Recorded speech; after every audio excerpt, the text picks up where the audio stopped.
हिंदी में यूपीएससी की तैयारी से संबंधित प्रोग्राम्स को देखने के लिए सब्सक्राइब करें स्टडी IQIAS हिंदी।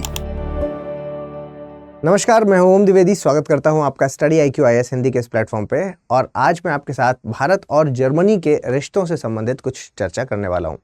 आप मेरे पीछे इस फोटो में देख पा रहे हैं कि प्रधानमंत्री नरेंद्र मोदी के साथ जर्मन चांसलर ओलाफ शॉल्ज हैं जो वो यहाँ पर मौजूद हैं।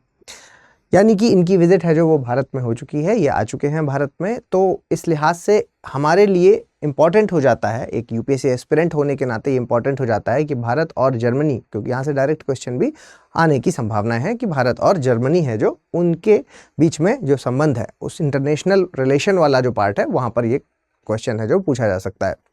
सिर्फ इस लिहाज से नहीं, हमारे लिए ये टॉपिक इस लिहाज से भी इम्पॉर्टेंट है क्योंकि हम अगर जर्मनी से रिश्ते सुधारने की बात करते हैं तो यानी कि हमारे रिश्ते यूरोप से भी सुधर सकते हैं। तो यूरोप पूरा है जो वो हमारे लिए इम्पॉर्टेंट रोल प्ले कर सकता है, तो इस लिहाज से भी इम्पॉर्टेंट हो जाता है। तो अब इतनी जानकारी है जो वो सिर्फ एक आर्टिकल में संभव नहीं थी, तो इसलिए यहाँ पर दो आर्टिकल आपको दिख रहे हैं और इन दोनों को क्लब करके हम यहाँ पर एक ब्रॉड सिनेरियो पर बात करेंगे। देखिए, मैं जो आपसे कहना चाहता हूँ, मैं जो आपको समझाना चाहता हूँ वो क्या है, उसके हिसाब से मैं यहाँ पर बताना चाह रहा हूँ कि देखिए, भारत और जर्मनी, अगर हम भारत और जर्मनी की बात करें, भारत और जर्मनी की बात करें तो ऐसा नहीं है कि कोई नई बात है, कोई नई चीज़, नया डेवलपमेंट पहली बार हो रहा है। पहली बार हम अपने रिश्ते नहीं बनाने जा रहे हैं।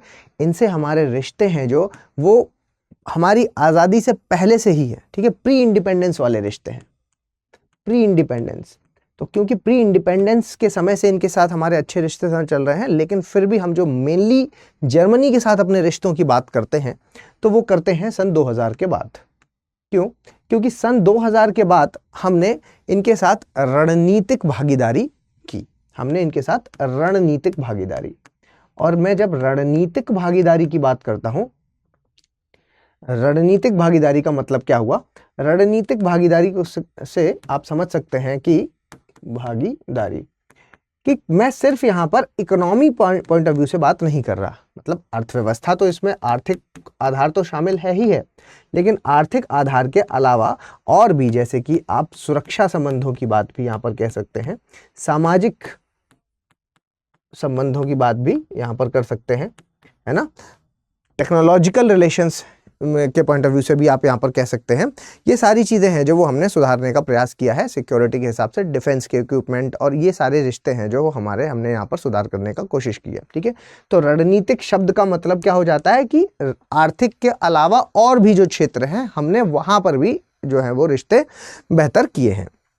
अब देखिए, आज की अगर मैं सिचुएशन की बात करूं, भारत की सिचुएशन को अगर आप समझें तो भारत की कहानी क्या है कि भारत इस वक्त फंसा हुआ है। कहाँ फंसा हुआ है? भारत इस वक्त है जो वो यूएस और चीन के बीच फंसा हुआ है। भारत इस वक्त यूएस और चाइना के बीच क्यों फंसा हुआ है? क्योंकि आप ये बात समझ रहे हैं कि भारत की अगर आप लोकेशन की बात करें तो इस तरफ अगर ऐसा देख लें तो इधर पाकिस्तान है और इधर आपका चाइना है, ठीक है, इधर है जो वो चाइना है, और इस लिहाज से ऊपर जो चाइना है वो इस वक्त काउंटर कर रहा है, करने की अगर कोई क्षमता रखता है इस चाइना को तो वो है भारत, ठीक है। भारत के लिए आप ये भी कह सकते हैं कि ये एक तरह से खतरा भी है, और दूसरी बात एक ये भी है कि भारत ही इकलौता एक ऐसा देश है जो ये चीज़ें हैं जो वो मैनेज कर सकता है, ठीक है। भारत ही एक इकलौता देश है जो इसको मैनेज कर सकता है। अगर हम भारत के पॉइंट ऑफ व्यू से कहते हैं तो देखिए, भारत है जो वो इस वक्त ऐसी सिचुएशन में है कि वो एक तरफ से यूएस के साथ और दूसरी तरफ चाइना के बीच फंसा हुआ है, तो कैसे फंसा हुआ है इसका मतलब भी आप खूब जानते हैं कि इस वक्त अगर भारत की पोजीशन है तो आप देख ही रहे हैं कि भारत अगर ये है तो भारत का एक पड़ोसी चाइना है और दूसरा पड़ोसी है जो वो पाकिस्तान है। तो हमारी जो सिचुएशन है वो बीच में फंसी हुई है इन दोनों के। तो इस लिहाज से हमें, क्योंकि चाइना है जो वो डायरेक्ट काउंटर कर रहा है, तो इसलिए हमें भी एक सपोर्ट की ज़रूरत है। तो हमने भी एक बैलेंस मेंटेन करने का कोशिश किया, और जिसमें कि हम एक तरफ रशिया को भी सपोर्ट में साथ में लेकर के चल रहे हैं जो कि हमारा ऑल वेदर फ्रेंड, हमेशा से फ्रेंड है, और दूसरी तरफ से हम यूएस के भी काफ़ी समर्थन में हैं। इस वक्त भारत की स्थिति ऐसी है कि भारत को आप समझ रहे हैं कि क्वाड जैसे जो बड़े संगठन है उसमें आमंत्रित किया जा रहा है। क्यों? क्योंकि इस वक्त चाइना है जो वो डायरेक्टली यूएस को टक्कर दे रहा है, अर्थव्यवस्था के पॉइंट ऑफ व्यू से भी आप ये कह सकते हैं कि टक्कर दे रहा है। और ब्रिक्स जैसे बड़े जो संगठन हैं उनमें भी आप देखेंगे तो रशिया, चाइना, ईरान, ये सब है जो वो एक साथ आ चुके हैं। ईरान मैंने इसलिए बोला क्योंकि अभी जो 5 नए सदस्य शामिल हुए हैं ब्रिक्स में, उसमें एक ईरान भी है। तो रशिया, चाइना, ईरान, तो अगर आप पूरे वर्ल्ड सिनेरियो में देखते हैं तो ये सब जब एक साथ आते हैं तो रशिया के साथ इधर भारत है जो वो भी अपने संबंध मेंटेन कर रहा है। चाइना के साथ हमारे संबंध है जो अभी बेहतर हो रहे हैं, क्योंकि अभी LAC में आपने अभी समझा कि LAC वाली जो बैठक है जो उसके दौरान LAC वाली जो बैठक हुई है जिसमें कि अब चाइना है जो वो अब रेडी हो गया है कि 2020 वाली कंडीशन में हम वापस जाएंगे। तो अब कह सकते हैं कि चाइना के साथ हमारे रिलेशन एक फ्रंट पे सुधर रहे हैं, लेकिन फिर भी चाइना को बैलेंस करने के लिए हमने यूएस का समर्थन है जो वो लिया हुआ है, या यूँ कह सकते हैं आप कि यूएस ने भारत को भी एक इम्पॉर्टेंट पार्टनर की तरह देखा है। बस यहाँ पर ध्यान रखने वाली बात यह है भारत के लिए कि कहीं ऐसा ना हो कि भारत यूएस का एक मोहरा बन के रह जाए। ठीक है, तो चलिए वापस अपने टॉपिक पर आते हैं। मेरे ख्याल से अब आप ये बात समझ पा रहे होंगे कि भारत की स्थिति बहुत ज़्यादा इस वक्त कैसी है, बैलेंस मेंटेन करना बहुत ज़रूरी है इस वक्त भारत को। ठीक है, तो यहाँ पर अगर हमें कैसा पार्टनर चाहिए, हमें एक ऐसा पार्टनर चाहिए जो वो स्टेबल हो। कैसा पार्टनर चाहिए? जो स्थिर हो। अगर स्थिर पार्टनर की हम तलाश करेंगे तो यहाँ पर यूरोप है जो वो हमारे लिए एक स्थिर पार्टनर का रोल अदा कर सकता है। यूरोप रोल अदा कर सकता है, किस लिहाज से कर सकता है? यूरोप इस लिहाज से कर सकता है कि देखिए, यूरोप में आप देखेंगे तो हमारे फ्रांस के साथ बहुत अच्छे रिलेशन है।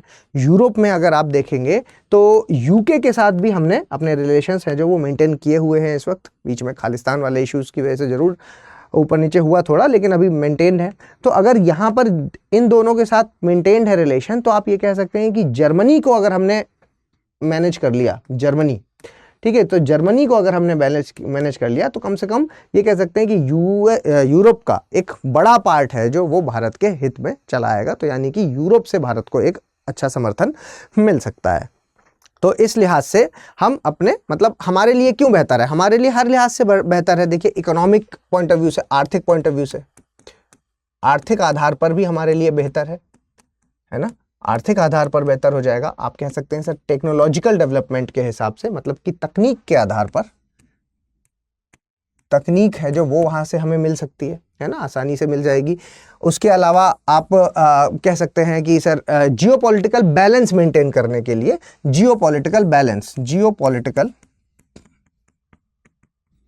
बैलेंस को मेंटेन करने के लिए, ठीक है, इस लिहाज से भी हमारे लिए बहुत ज्यादा जरूरी हो जाता है। चलिए, मेन बात अब आपने ये बात समझ ली है कि मुद्दा क्या है। मतलब कि जब हम इस रिलेशन को पढ़ रहे हैं भारत और जर्मनी के, तो हमारा सिर्फ और सिर्फ जर्मनी ही टारगेट नहीं है, टारगेट हमारा पूरा का पूरा यूरोप है। ठीक है, तो ये बात आपके समझ में अब तक आ चुकी होगी। एग्जैक्टली अगर जर्मनी की बात करें तो जर्मनी के साथ अगर हम मुख्य बिंदुओं की बात करें कि कौन कौन से वो बिंदु हैं जिस पर चर्चा या आप कह सकते हैं कि जिन पर सुधार किया जा सकता है या सुधार हो रहा है और जिन पर डेवलपमेंट के चांसेस बनते हैं, तो मुख्य बिंदु ये आप लिख लीजिएगा। कुछ फॉर्डर पॉइंट मैं डायरेक्ट दे रहा हूं ताकि आप अपने एग्जाम में ये लिख सकें। तो देखिए, पहले पॉइंट को आप यहां पर लिख सकते हैं कि भारत की जो वैश्विक भूमिका है उसको जर्मनी उसको मान्यता देता है। ठीक है, भारत की वैश्विक भूमिका को जर्मनी मान्यता देता है। ठीक है, किस लिहाज से मैं कह रहा हूं ये बात कि वो मान्यता देता है, आप ऐसे समझ के चलिए कि आप ये बात जानते हैं कि 2027 या उससे पहले आते आते भारत जर्मनी की अर्थव्यवस्था से आगे निकल जाएगा, ऊपर निकल जाएगा। तो इस लिहाज से भी भारत इंपॉर्टेंट हो जाएगा जर्मनी के लिए। ठीक है, तो इकोनॉमी पॉइंट ऑफ व्यू से, इकोनॉमी लिख दूं मैं, इकोनॉमी है ना, इकोनॉमिक आधार पर हमारी जो अर्थव्यवस्था है वो जर्मनी से आगे निकल जाएगी 2027, या हो सकता है उससे पहले ही निकल जाए। ठीक है, और दूसरा ये भी है यहाँ पर कि दूसरा पॉइंट यहाँ से एक और ये भी निकलेगा कि इस वक्त अगर भारत की पोजीशन देखेंगे तो भारत पूरे के पूरे ग्लोबल साउथ ग्लोबल साउथ है जो उसको रिप्रेजेंट कर रहा है, उसका प्रतिनिधित्व करता है।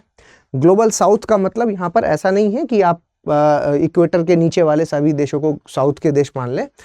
ग्लोबल साउथ शब्द का शाब्दिक अर्थ यहाँ पर है कि सभी डेवलपिंग कंट्री या गरीब देश या फिर डेवलपिंग देश, है ना, ये कहना विकासशील, विकासशील जो विकासशील देश हैं इनको हम एक साथ जब ट्रीट करते हैं तो उसके लिए जो शब्द इस्तेमाल किया जाता है वो है ग्लोबल साउथ। ठीक है, तो इस लिहाज से आपको एक पॉइंट धारा निकल के आई। दूसरा पॉइंट आप यहाँ पर ये भी समझ सकते हैं, दूसरा पॉइंट आप ये समझ सकते हैं कि हमारे जो आर्थिक संबंध है उनमें भी सुधार हो सकता है इससे, है ना। आर्थिक संबंधों में सुधार होगा, कैसे? आर्थिक संबंधों में सुधार, कैसे होगा?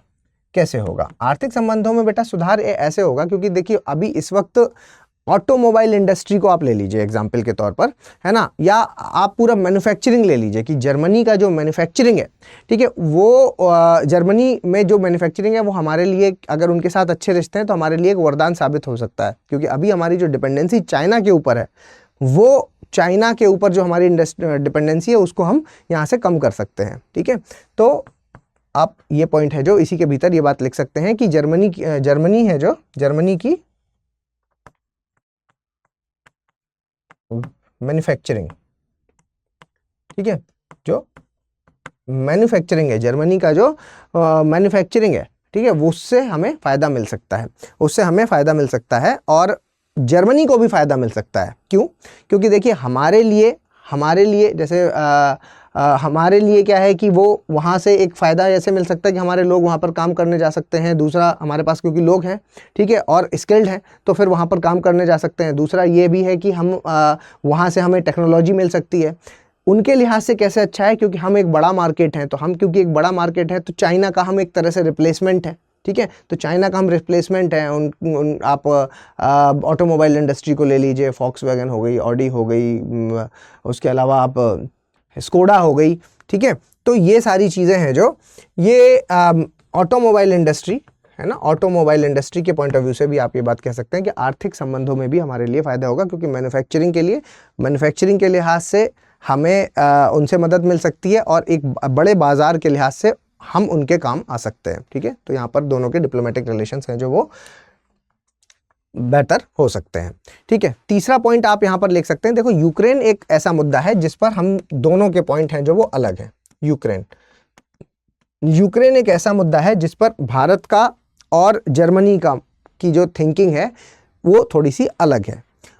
इसलिए यहाँ पर इस यूक्रेन के मामले में क्योंकि हम तो रशिया के एक बड़े अच्छे पार्टनर हैं और इस वक्त अगर जर्मनी की बात करें तो जर्मनी है जो वो एंटी हो जाएगा। तो इसलिए यहाँ पर यूक्रेन वाले मुद्दे पे दोनों की सोच है जो वो होता है, तो यहाँ पर बैलेंस मेंटेन करने की ज़रूरत है, बैलेंस। तो इसके लिए भी ये विजिट है जो वो बहुत इंपॉर्टेंट हो जाती है। इस विजिट पर हम इस पर बातचीत कर सकते हैं। इवन जो मैंने अभी आपको ये दिखाया, इसमें आप देख रहे थे, Modi discuss Gaza Ukraine conflict with the German chancellor, है ना, यहाँ पर डिस्कशन है जो वो चल ही रहा है। इसके अलावा अगर आप कोई और मुद्दा चाहें तो सुरक्षा के लिहाज से भी इंपॉर्टेंट हो जाता है। सुरक्षा के संबंधों से, सिक्योरिटी या सुरक्षा संबंधों से भी हमारे लिए ये ज़रूरी हो जाएगा। सुरक्षा संबंधों के मतलब है कि ये जर्मनी है जो वो रेडी है किस चीज़ के लिए? टेक्नोलॉजी ट्रांसफ़र के लिए। और टेक्नोलॉजी ट्रांसफ़र का मतलब क्या होता है? टेक्नोलॉजी ट्रांसफ़र के लिए अगर जर्मनी रेडी हो जाता है तो फिर उससे हमारे लिए एक अच्छी बात ये होगी कि हम आत्मनिर्भरता है जो वो मेंटेन कर सकते हैं, है ना। आत्मनिर्भरता का मतलब क्या हुआ कि हम अगर वो चीज़ें जो बाहर से मंगाते हैं, डिफेंस के इक्विपमेंट्स जो हम बाहर से मंगाते हैं, वो हम हमारे देश में बना सकते हैं। तो ये सारे पॉइंट्स हैं जो वो आपके लिए इंपॉर्टेंट हो जाते हैं और ये सारे आपको ध्यान रखने चाहिए। ठीक है, इसके अलावा मैं एक और इम्पॉर्टेंट बात आपको बताना चाहता हूँ। हमारा जो फाउंडेशन बैच है उसका जो अगर आप 2025 के लिहाज से तैयारी कर रहे हैं तो 2025 वाले स्टूडेंट्स को फास्ट ट्रैक बैच में ज्वाइन कर लेना चाहिए, 2025 वालों को। ठीक है। 2025 में अगर आप टारगेट दे रहे हैं तो फास्ट ट्रैक बैच में क्या है, अच्छी बात है कि वो सारे फीचर्स जो हमारे P2I बैच के हैं वो सारी चीज़ें इसमें इंक्लूड हैं, और अभी इसमें टेस्ट सीरीज़ और एक बहुत अच्छी टीम के साथ आपको जुड़ने का मौका मिलेगा, और अच्छी टीम के साथ आप अपनी पूरी फाउंडेशन की तैयारी यहाँ पर कर सकते हैं जीएस की। ओम लाइव कोड का इस्तेमाल करेंगे तो इस वक्त ये 18,999, जिसमें टेस्ट सीरीज़ वगैरह, मेंटोरशिप, सब कुछ इसमें शामिल है। तो ओम लाइव कोड का इस्तेमाल करना ना भूलें, तभी आप मतलब, क्योंकि अगर आप ये नहीं यूज़ करते तो आपको ये कोर्स महंगा पड़ेगा। सिर्फ 25 के लिए ही नहीं, हमारे पास 26 और 27 के लिए भी कोर्सेज अवेलेबल हैं। तो 2025, 2026 और 2027 तीनों में से आप किसी भी वर्ष को अगर टारगेट कर रहे हैं तो इस वक्त आपके लिए स्टडी IQ IAS में विशेष छूट और विशेष ऑफर चल रहे हैं। ओम लाइव कोड का इस्तेमाल करें और मैक्सिमम डिस्काउंट है जो वो आप इसमें पा सकते हैं। जल्दी मिलेंगे किसी और लेक्चर में, तब तक के लिए धन्यवाद।